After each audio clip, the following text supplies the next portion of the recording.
Hello everyone! Welcome to my new video where I will show you how to create amazing images like this one.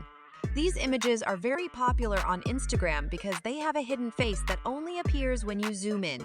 This is a very cool effect that you can create with a website called Hugging Face Illusion Diffusion. In this video, I will show you how to use this website to make your own images like this.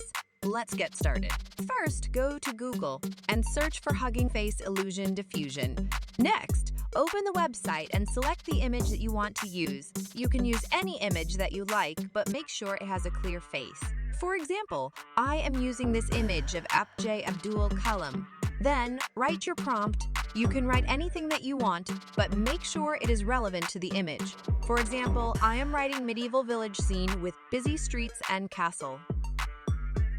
After that, click on Process. The app will use artificial intelligence to create your image. This may take some time, so please be patient.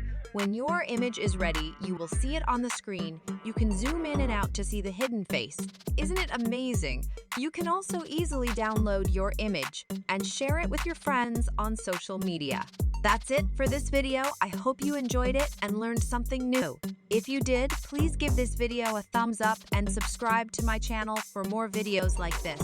Also, let me know in the comments what image and prompt you use to create your own illusion diffusion. I would love to see your creations. Thank you for watching, and I will see you in the next video.